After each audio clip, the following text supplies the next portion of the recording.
Breaking news just moments ago, President Trump sending troops to Portland. He made the announcement on Truth Social, and it read in part at the request of Secretary of Homeland Security Kristi Noem. I am directing Secretary of War Pete Hegseth to provide all necessary troops to protect war-ravaged Portland. Cities that local law enforcement cannot maintain in bringing down the crime. It's getting worse out of hand to the point law enforcement can't respond to everything, or sometimes they start ignoring certain situations to respond to unless, like California, where I was in, officers would only respond if there's a gun involved or if somebody is already dead.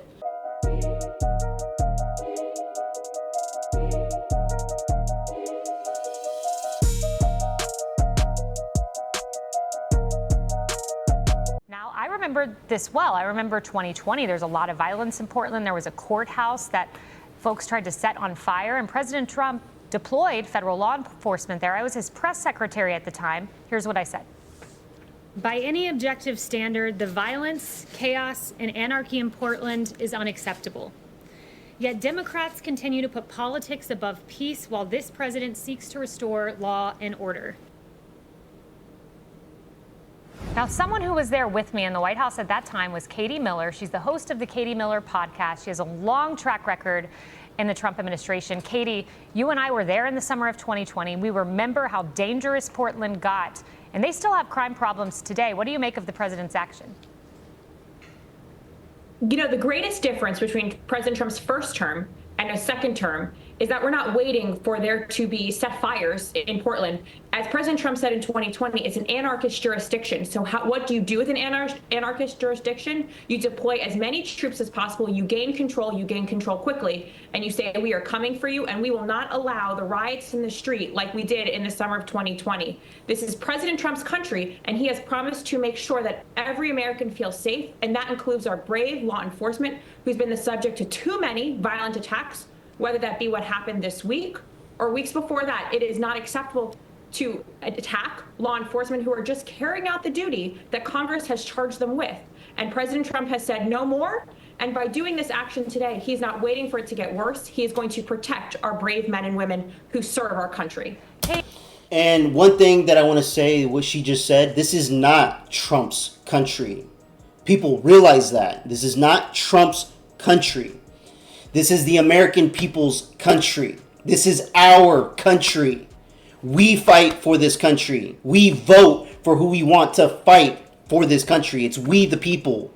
Do not get that mixed up. Don't listen to what those words she just said, because that's not the truth. Trump will be ending his presidency at some point. He's not immortal and will live forever to help this country. We have to take it upon ourselves to vote for the right people to carry out the same mission that Trump is doing, because we voted for him on the things that he said he would do for the American people. So remember that. Just remember that. Yeah, I'm really glad that you made that the focus, the brave men and women, because at that time in Portland back in 2020, I remember vividly when protesters tried to light a courthouse on fire, and there was federal law enforcement in and around this. And President Trump does have the authority to deploy National Guard to federal property to protect federal assets. And Katie, I just saw yesterday ICE agents who were followed, people giving out their address, the attacks on ICE facilities. You worked at DHS. Tell us what you know about ICE agents, DHS officials, these folks who put it all on the line and incur what you're looking at, this kind of violence. Gavin Newsom is the first one who's demonized our great ICE law enforcement officers who put their lives on the line every single day to do the job that, again, Congress has charged them to do. And by President Trump taking this action today and saying we are not going to wait for it to be worse. And what happened in 2020 is, right, law enforcement served as crowd control measures. Yes, they made over 1,000 arrests back in 2020. But by doing this action today, he's saying that we're not going to wait. We're going to come quickly and come hard. And by doing that, you're protecting the ICE law enforcement in the field, because if you are greenlighting even a little bit of an ounce of attack against them, you don't know what's going to happen next. I mean, maybe we do, and we saw that what happened with our friend Charlie Kirk. But when you take quick and swift action, you are going to stand up for all men and women who today are on the streets arresting illegal aliens and ensuring their deportation, which is exactly what President Trump said he was going to do, is remove every illegal alien present in this country. And who's doing that? That is ICE. and we must all stand together with the people who are serving our great country. Now, when they talk about Trump sending the National Guard to these cities that have major crime, it's cities that local law enforcement cannot maintain in bringing down the crime. It's getting worse out of hand to the point law enforcement can't respond to everything, or sometimes they start ignoring certain situations to respond to unless, like California, where I was in, officers would only respond if there was a gun involved or if somebody is already dead. It's the only reason they would respond. If there's anything else that's petty, theft, as an example, they're not going to be responding. They'll get to it when they have time. And that's not the country we want to live in. If something happens, you're walking down the street and get bit by a dog, and you get bit by a dog and you know the owner and you want to press charges against the owner, and you call the police to file a report, the police should be there in an instant. That's where we need to get to. Not, oh shit, the dog bit me, I need to call police to file a report. Oh, you need to go to the office and go file a report. Or you're going to have to wait 3-4 hours before law enforcement can get there to file a report. That's why Trump is sending the National Guard to all these major cities to basically restore order there and get local law enforcement to local law enforcement to take over. Until then, I give this administration props because they're doing what Trump said he was going to do to help clean up these streets and these cities and make America great again. They call it MAGA.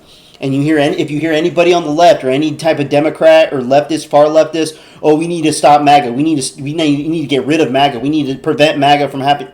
We need to prevent making America great again. What is the logic? What do those people want? They want to make America worse than what it is?